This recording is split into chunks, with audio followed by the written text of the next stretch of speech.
पास में। नमस्कार मेरे प्यारे भाइयों, मेरे परमात्मा के प्यारे जीव हंसों, मैं बंदी छोड़ से यही अरदास करता हूं कि आप सब मेरे भाइयों का विवेक पहले से ज्यादा और ज्यादा से ज्यादा बढ़ता ही जाए और ऐसी कोई दुविधा ना रहे जो मेरे भाइयों के मन में 1% भी घर कर पाए।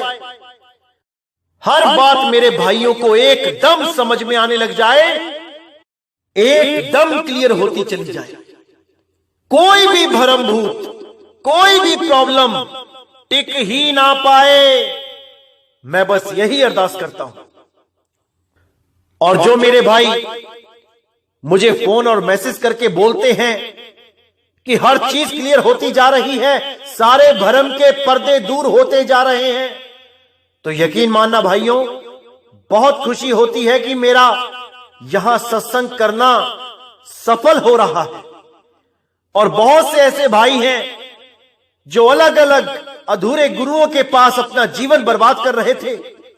इस मूल ज्ञान को समझने के बाद उनकी ऐसी जागृति हुई है कि 50-50 साल पुराने गुरु को त्याग के आज इस मूल ज्ञान को समझ रहे हैं।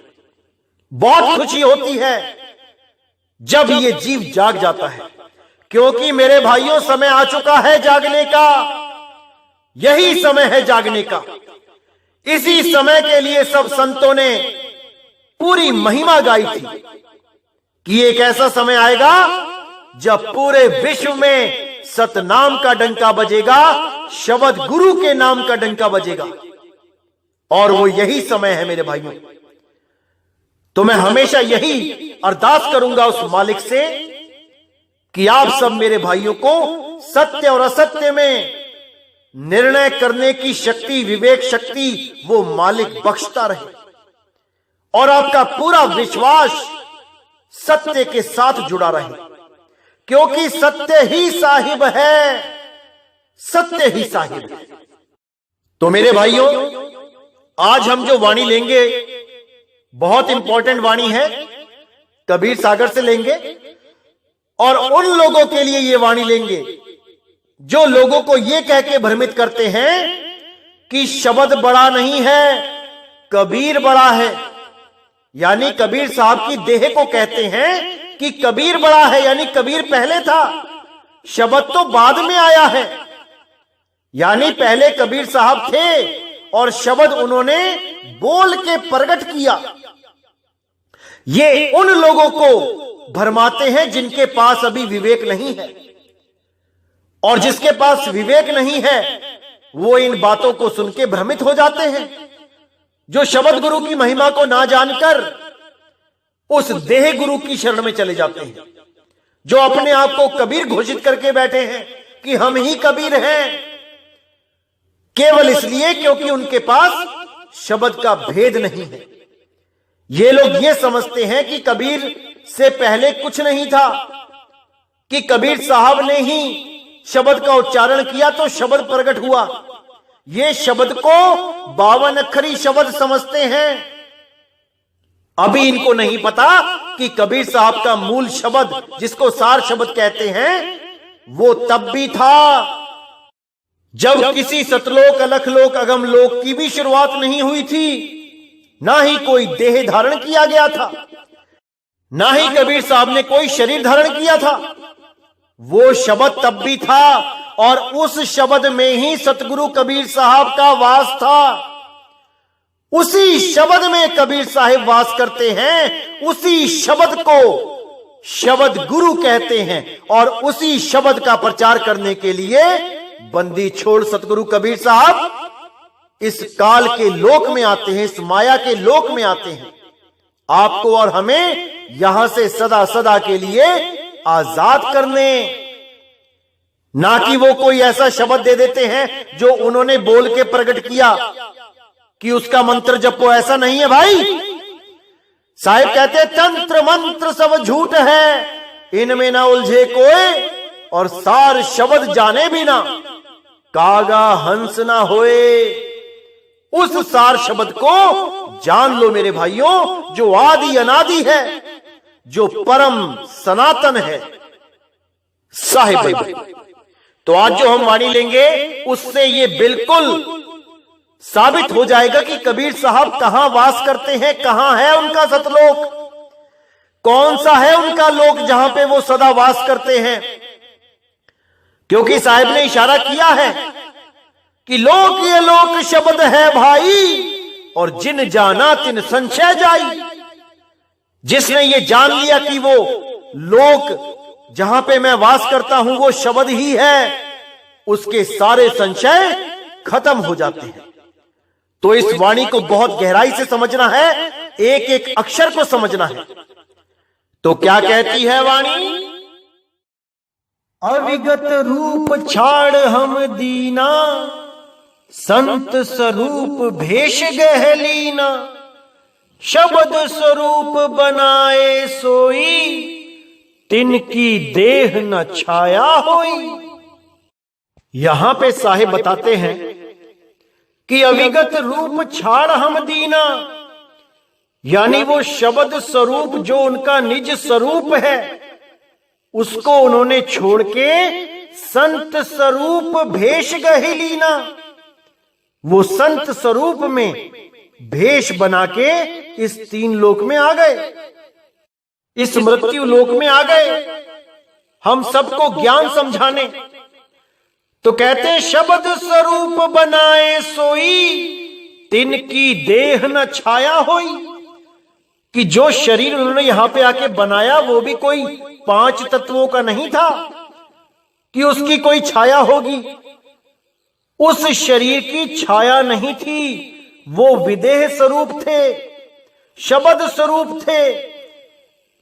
तो कहते हैं 5 तत्व तीनों गुण नाही, धरी देह तब बसत युग माही, सत्य नाम हम नाम धरावा, सब जीवन को संग लखावा। यानी 5 तत्व 3 गुणों की मेरी देह नहीं थी, इन सब से न्यारी मेरी देह शब्द स्वरूपी होती है जो जन्म मरण में नहीं आती। उसी देह में मैं युगों युगों तक आकर ज्ञान समझाता हूं और इस जीव को यहां से मुक्त कराता हूं। और किस नाम से मुक्त कराता हूं? सत्य नाम हम नाम धरावा, सब जीवन को संग लखावा। सत्य नाम का डंका बजाने आता हूं क्योंकि मेरा नाम सतनाम ही है, मैं ही सतनाम हूं, मेरा ही नाम सतनाम है, ना कि काल और अक्षर पुरुष का नाम है। कि कोई कहे ओम और सोहम सतनाम होता है, अरे नहीं भाई, सत्य नाम हम नाम धरावा, मैं ही सत्य नाम हूं, सब जीवन को संग लखावा। सब जीवों को मुक्ति दिलाने के लिए आता हूं, उस सतनाम का लखाव कराने। या विधि अज दे धर लीना, सबको आए सिखावन दीना, तब पुन जगमो संग लखाई, निर्गुण मता सबे समझाई। तो कहते हैं या विद अज देह धर लीना। अज देह मतलब अजन्मी देह जो जन्म मरण से न्यारी है। या विधि अज देह धर लीना, सबको आए सिखावन दीना, यानी उस देह को धारण करके मैं यहां पे सबको ज्ञान समझाने ज्ञान सिखाने आया हूं। तब पुन जगमो संग लखाई, निर्गुण मता सबे समझाई। तब पुन जगमो संग लखाई, संग यानी साथ, उस शब्द का साथ, उसका लखाव करना। निर्गुण मता सबे समझाई, जितने भी ये त्रिगुण माया है उन सब से ऊपर, उन सब से न्यारा, 16 गुणों से भी ऊपर जो आत्म स्वरूप है, जिसको शुद्ध चैतन्य स्वरूप कहते हैं, उसका मता लखाने आया हूं। जो जीव संग शब्द की पाई, जीव संखन लोक पठाई। प्रथम ही सतयुग में जब आए, सत्य नाम तब नाम धराए। यानी जो भी जीव शब्द का संग कर लेगा, वो मुक्त हो जाएगा। और जीव असंख्यन लोक पठाई, असंख्य जीवों को मैंने उस सत्य स्वरूप में जोड़ दिया। और कुछ लोग क्या कहते हैं, कुछ गुरुआ लोग क्या कहते हैं कि कबीर साहब सुबह को नाम देते थे और शाम को जीव भूल जाता था। एक भी जीव को पार नहीं कर पाए, एक भी जीव को नहीं तार पाए, बेरंग लिफाफे की तरह वापस चले गए। तब मुझे भेजा परमात्मा ने उस सतनाम की शक्ति को देकर, और मैं कान में धू धू करने लगा। ऐसे ऐसे गुरु बैठे हैं भरमाने के लिए। देखिए क्या कहते हैं, जीव असंख्यन लोक पठाई, असंख्य जीवों को लोक में पठा दिया, यानी असली स्वरूप लखा दिया। प्रथम ही सतयुग में झम आए, सत्य नाम तब नाम धराए। जब मैं सतयुग में आया तो सतनाम से ही आया, मैं सत सुकृत नाम से आया, सतनाम ही दिया मैंने लोगों को। तब हम जीव असंख्यन तारे, तब मैंने असंख्य जीवों को तारा। उसके बाद देखिए, त्रेता माही बहुर हम आए, मुनि कह बोध मुनिंद्र कहाए। कोटिन जीव को संग लखाए, एतिक जीव को तब मुक्ताए। यानी करोड़ों जीवों को त्रेता में तार दिया। और कुछ गुरु क्या कहते हैं कि कबीर साहब तार ही नहीं पाए, सुबह को नाम देते थे, शाम को भूल जाता था जीव। ऐसा भ्रमित कर दिया इन लोगों ने कि क्या बताओ। तो यहां पे साहेब ने पूरा भेद खोला है कि लाखों करोड़ों जीवों को पार करा चुके हैं, लेकिन ये गुप्त भेद है। ये जितने भी अधूरे गुरु हैं, ये गलत इंफॉर्मेशन देके जीवों को भरमाते हैं कि कबीर साहब तो एक जीव भी नहीं ले जा पाए सतलोक तीनों युगों में, इसीलिए मुझे भेजा है कि अब मैं लेके जाऊंगा सबको। ऐसे भ्रमित करते हैं ये लोग। और शब्द के नाम पे क्या देते हैं ये, शिष्य को पास बुला के सिर पे हाथ रख के सतगुरु चरण कमल भवे नमः इतनी जल्दी बोल देते हैं कि पता ही नहीं लगता चेले को कि क्या बोल दिया महात्मा जी ने। और क्या बोलते हैं कि अंत समय में शब्द आएगा, धू धू करता हुआ आएगा और आपको ले जाएगा। ऐसा घोर अज्ञान पिला रखा है इन्होंने अपने शिष्यों को कि क्या बताऊं। इसीलिए साहिब ने बार बार बोला कि भाई गुरु को परख लो, गुरु को जान लो, कौन गुरु क्या दे रहा है समझ लो। और जो मेरी वाणी से मैच ना कर पाए उसको तत्काल त्याग दो। उसमें कोई पाप नहीं लगता, उसमें कोई गुरुद्रोह नहीं लगता। इसीलिए साहिब ने बोला, जब लग मिले नहीं शब्द वो सांचा, तब लग गुरु करो 10 पांचा। अगर आप कोई देही गुरु धारण कर लेते हो तो इसका मतलब ये नहीं कि उसने बेड़ियां लगा दी आपके पैरों में। आप कभी भी कोई भी गुरु को बदल सकते हो, क्योंकि असली गुरु शब्द गुरु है, देह गुरु नहीं है। देह गुरु केवल एक मार्गदर्शक होता है। आपने किसी गुरु से नाम ले लिया, उसके मार्गदर्शन को स्वीकार कर लिया, कुछ दिनों के बाद पता लगा कि ये तो मार्गदर्शन सही ही नहीं है, ये तो मुझे गलत रास्ते पे ले जा रहे हैं। अरे तो बदल लो, इसमें कोई पाप नहीं लगता।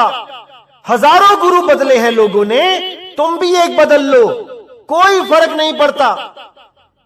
अगर हमारे पास भी आते हो और आपको लगता है कि इस पंथ में भी सत्य नहीं है तो इसको भी छोड़ जाओ, कोई नहीं रोकेगा आपको, क्योंकि आप अपनी इच्छा के, आप अपने फैसलों के खुद मालिक हो। आप खुद मालिक हो अपना फैसला लेने के लिए, आप सत्य को परखने के लिए आप स्वयं जिम्मेदार हो। जीव आपका है, कल्याण आपने ही करना है। सत्य को पहचानो, जहां पे भी सत्य लगे वहां पर टिक जाओ, और जहां सत्य ना लगे उसको तत्काल त्याग दो। भले वो हमारा ही गुरु क्यों ना हो, भले वो हमारा ही पंथ क्यों ना हो। क्योंकि मैंने पहले भी बोला है, सत्य किसी पंथ का गुलाम नहीं है।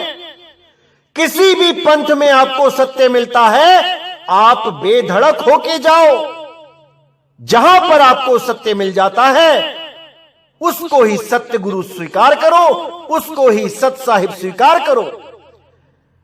किसी भी व्यक्ति से आपको सत्य का बोध होता है, वही सतगुरु है, वही सतगुरु है। इसीलिए साहिब ने बोला, सतगुरु सोई सतनाम बतावे और बाकी गुरु कोई काम ना आवे। सतगुरु वो है जो आपको सतनाम का सही लखाव कर दे। अगर कोई सतनाम के नाम पे आपको भ्रमित करता है तो वो सतनाम नहीं दे रहा है, वो सतगुरु नहीं है, वो काल का ही दूत है। आपने उसको अच्छी तरह पहचान के उससे किनारा कर लेना है। अगर आपने जन्म मरण से बचना है तो अगर जन्म मरण में रहना है, केवल गुरु की पूजा करनी है, देही गुरु के लड़ लगना है तो लगे रहो, कोई मना नहीं करता। लेकिन साहिब कहते हैं, देही को सतगुरु कहे, ये है धूधर ज्ञान और चार दाग आवे नहीं, वाको सतगुरु जान। अगर देही गुरु की पूजा करने से, देही गुरु से सेवा करने से आपको अगर मुक्ति मिलती है तो करते रहो, कोई मना नहीं कर रहा। लेकिन अगर शब्द गुरु की खोज करनी है, शब्द गुरु से मिलना है, तो ऐसा भेदी गुरु ढूंढ लो जो उस सार शब्द की सही जानकारी रखता हो। नहीं तो जन्म मरण से कोई नहीं बचा सकता, कोई नहीं बचा सकता। और कुछ लोग आपको ऐसे भी मिलेंगे जो आपको बोलेंगे कि शब्द गुरु कुछ नहीं होता है। अरे शब्द तो बोला जाता है, शब्द तो पैदा किया जाता है बोल के। कबीर साहब ने भी शब्द को बोला है, कबीर साहब ने सार शब्द को बोल के बताया है। सार शब्द कबीर साहब के मुख से प्रकट हुआ है, बोला गया है। अरे नहीं भाई, सार शब्द कोई पैदा नहीं कर सकता। यहां तक कि कबीर साहब स्वयं उस सार शब्द में रहते हैं और सूरत के रूप में, नौतम सूरत के रूप में कबीर साहब इस दुनिया में आकर भ्रमण करते हैं, अपने जीवों को समझाते हैं, उद्धार करते हैं। लेकिन ये काल के दूत नहीं समझ सकते, ये शब्द को छोटा मानते हैं और कबीर जो देह है उसको बड़ा मानते हैं। जबकि कबीर साहब कहते हैं कि मेरा असली स्वरूप ही शब्द है, हम हैं शब्द, शब्द हम माही, हमसे भिन्न और कछु नहीं। कि मैं स्वयं शब्द से आता हूं, अविगत रूप छाड़ हम दीना। इसका मतलब ही यही है कि मेरा अविगत रूप शब्द है, शब्द से ही मैं सूरत के रूप में देह धारण करके आता हूं। धारण करना यानी कि जो चीज पहले नहीं है उसको धारण किया जाता है। तो पहले क्या नहीं है? देह नहीं है, वो विदेह है, विदेह। लेकिन हमें समझाने के लिए वो देह धारण करके आता है और जब हमें समझा के वापस जाता है तो उसी धारण की हुई देह को फिर त्याग देता है। लेकिन वो 5 तत्वों की नहीं होती है, इसलिए ना तो उस देह को धारण करने के लिए माता पिता के द्वारा आना पड़ता है और ना ही वो शरीर त्यागने पर लाश के रूप में वो देह पड़ी होती है। इसीलिए साहिब ने ये लीला दिखाई थी, बिना मां बाप के आए और बिना लाश छोड़े चले गए, क्योंकि उनकी देह 5 तत्व 25 प्रकृति 3 गुणों वाली नहीं थी। समझ जाओ मेरे भाइयों, इसको समझ जाओ। नहीं जल थल जब गगन निवासा, नहीं तब रहे मंदिर कवलासा। सुर मुनि ऋषि नहीं सहसी 88, तब तुम कहां हो तो हो वासी। जब कबीर साहब यहां प्रचार करने आए तो एक हंस ने उनसे यह सवाल पूछा कि नहीं जल थल जब गगन निवासा, जब ये जल थल गगन कुछ नहीं था, नहीं तब रहे मंदिर कवलासा। जब ये मंदिर कैलाश कुछ नहीं था, सुर मुनि ऋषि नहीं सहसे 88, तब तुम कहां हो तो हो वासी। यानी जब ये कोई सृष्टि नहीं होती है, कोई लोक नहीं होता है, ये अलख लोक, अगम लोक, अनामी लोक, सतलोक की भी जब रचना नहीं हुई थी, तब आप कहां रहते थे? कौन से स्थान पे रहते थे? मुझे इसके बारे में बताओ। कौन सा है वो आपका निज स्थान जहां पर आप मुक्त अवस्था में रहते हो? जब ये कोई भी लोक नहीं बना था, तब आप कहां रहते थे? तो आगे पूछा, इतने दिन तुम गुप्त थे, उपजा नहीं शरीर, उत्पत्त प्रलय नहीं थी, तब तुम कहां कबीर? जब इतने दिन तुम्हारा शरीर नहीं था, बिना शरीरों के तुम कहां रहते थे? जब उत्पत्ति प्रलय भी नहीं थी, जब कोई उत्पत्ति ही नहीं हुई थी, तब तुम कहां थे? मुझे वो स्थान बताओ। तब साहिब बोले, आदि अंत तब ना होता, नहीं ना बोल शरीर, शब्द स्वरूपी वीरवा, ताहा हम बसे कबीर। यानी जब आदि और अंत भी नहीं था, जब कोई शुरुआत भी नहीं हुई थी, ये 5 तत्व, 25 प्रकृति, 3 गुण भी नहीं थे, नहीं ये कोई बोल, यानी जो शब्द है जो बोले जाते हैं, नहीं ना बोल शरीर, ना ही शरीर था, तब कुछ भी नहीं था। तब हम कहां रहते थे? शब्द स्वरूपी बीरवा, तहां हम बसे कबीर। उस शब्द स्वरूप में रहते थे, इस देह में नहीं थे। ये देह तो बाद में धारण की है, इससे पहले मैं शब्द स्वरूप में स्थित रहता हूं, और जिसको भी ज्ञान देता हूं, सार शब्द का लखाव कराता हूं, उसकी सूरत को भी शब्द में समाने की विद्या देता हूं। इसीलिए बोला, सूरत समाए शब्द में, वाको काल न खाए, क्योंकि जहां मैं रहता हूं वहां काल नहीं पहुंच सकता। काल का मतलब होता है समय। जैसे ही कोई चीज बनाई जाती है, वो काल के अंतर्गत ही आ जाती है। जैसे पहला दिन, जिस दिन ये सृष्टि बनाई, या जिस दिन सतलोक बनाया, जिस दिन अनामी लोक बनाया, उसकी गिनती शुरू हो गई। 1 दिन पुराना हुआ, 2 दिन पुराना हुआ, 3 दिन पुराना हुआ, करते करते युगों पुराना हो गया। और जो वस्तु गिनती में आ गई, उसका एक दिन नाश होना ही होना है। तो क्या चीज है जो कभी गिनती में नहीं आती? वो है शब्द स्वरूप। वो कभी गिनती में नहीं आता, वो अनंत है, वो लगातार है, वो सदा सदा के लिए है, वो निरंतर है। इसीलिए बोला गया, शब्द निरंतर से मन लागा, मलिन वासना त्यागी, उठत बैठत कबहु ना छूटे, ऐसी ताड़ी लागी। यानी उस शब्द की बात करो भाई, जो निरंतर है, जो टूटता नहीं है। जो तुम लोग शब्द का जाप कर रहे हो, ये तो टूट जाता है। और जो लोग गले से निकलने वाली आवाज को ही सार शब्द मान के बैठे हैं, वो भी टूट जाती है। कितनी देर तक आ बोलोगे? कितनी देर तक? क्या सदा सदा अनंत समय के लिए बोल सकते हो? अगर नहीं बोल सकते हो तो ये कह आकार काल का ही रूप है, समय का ही रूप है। और जो लोग गले से निकाल के आ देते हैं, सार शब्द के नाम पे झंडों पे आ लिखवा लेते हैं, वो सब इसी काल के हद में रह जाते हैं, वो कभी मुक्त नहीं हो सकते। तो ये वाणी उन लोगों के लिए भी सटीक है जो लोग ये कहते आए हैं, लोगों को भरमाते आए हैं कि 5 तत्व, 25 प्रकृति, 3 गुण, ये सब अनादि है, ये सदा सदा से हैं। ऐसा नहीं है भाई, ये सदा सदा से नहीं है।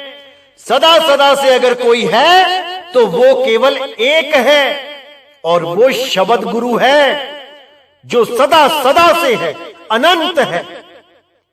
इसी के लिए बोला कि दो जगदीश कहां से आया, कहो कौन बोराया।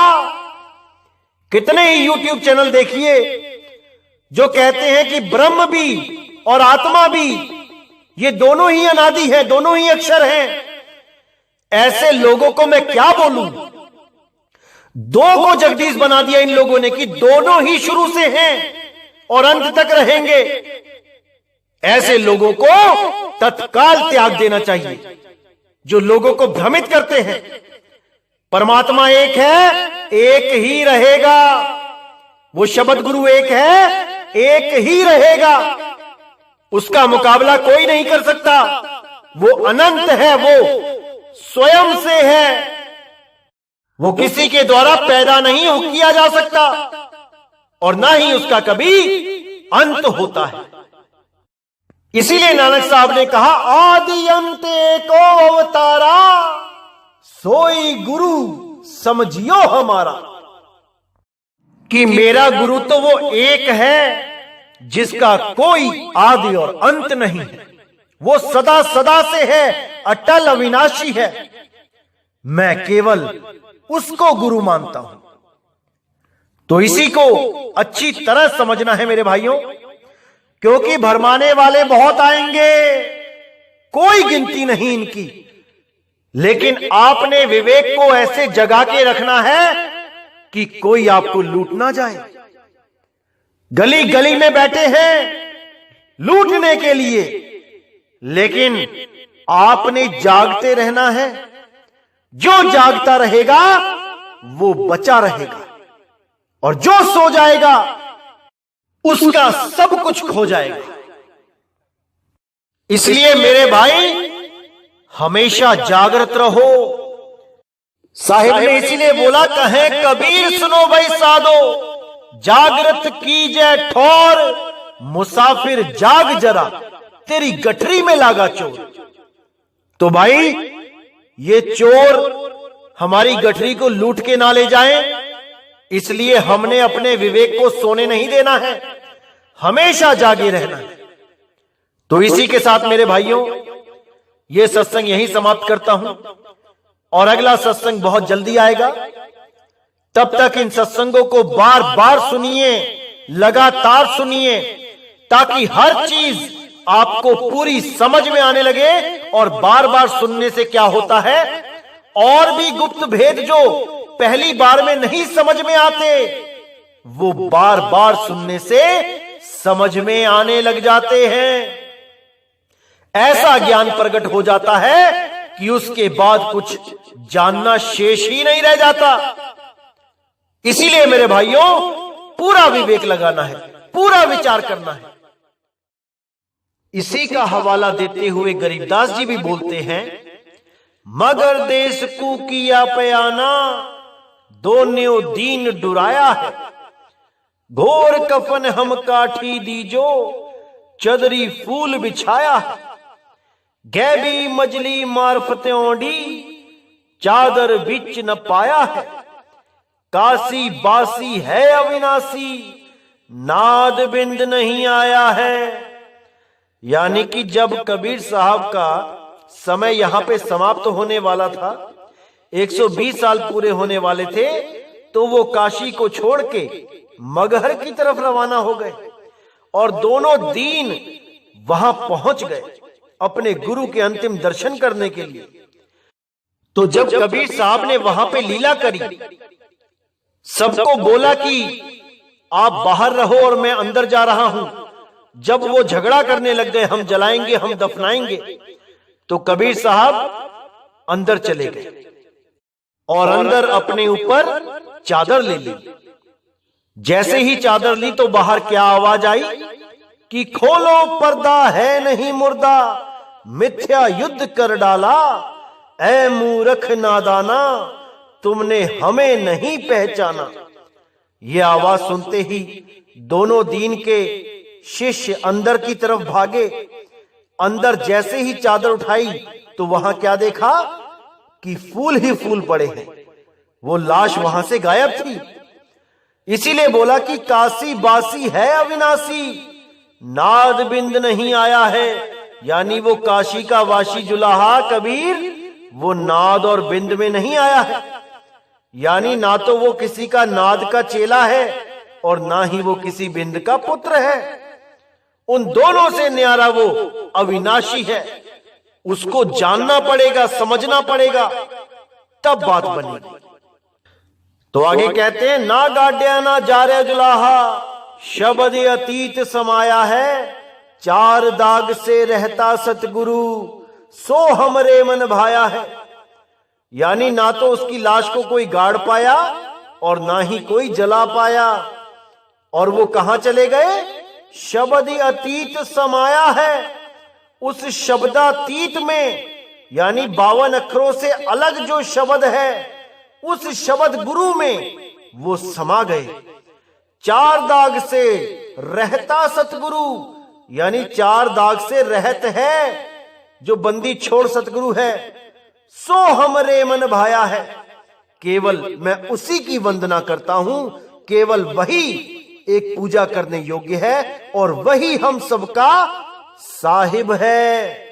उसी को हम साहिब बंदगी कहते हैं। तो मेरे भाइयों, इसको पूरा अच्छी तरह समझना है, विचार करना है। संतों की वाणियों में बहुत गुप्त भेद छुपे होते हैं जो सही समय आने पर खोल दिए जाते हैं। तो ये गरीबदास जी का पूरा प्रमाण है कि वो परमपिता परमात्मा शब्द में समाया है। वो किसी सतलोक में जाके नहीं बैठ गया, किसी चारपाई के ऊपर या किसी सिंहासन के ऊपर, ऐसा कुछ नहीं है भाई। शब्द की साधना करो, शब्द से प्रेम करो, शब्द में समा जाओ। तो इसको पूरा विवेक लगा के समझना है। तो इसी के साथ मैं ये सत्संग समाप्त करता हूं और बहुत जल्दी अगला सत्संग आएगा और आपके सारे भ्रमों को दूर कर देगा। तो मुझे विदा करें। जय गुरु बंदी छोड़ वैराग साहिब, जय गुरु बंदी छोड़ साधु शरण साहिब, जय गुरु बंदी छोड़ बाबा नानक साहिब, बाबा रविदास जी, बाबा पलटू साहिब, बाबा धर्मदास जी, बाबा मलूक साहिब, मेरे सभी संत। जय जय सतगुरु बंदी छोड़ सतगुरु सत्य कबीर साहिब की सदा ही जय हो, सदा ही जय हो। मेरे मालिक की साहिब बंदगी सत ना।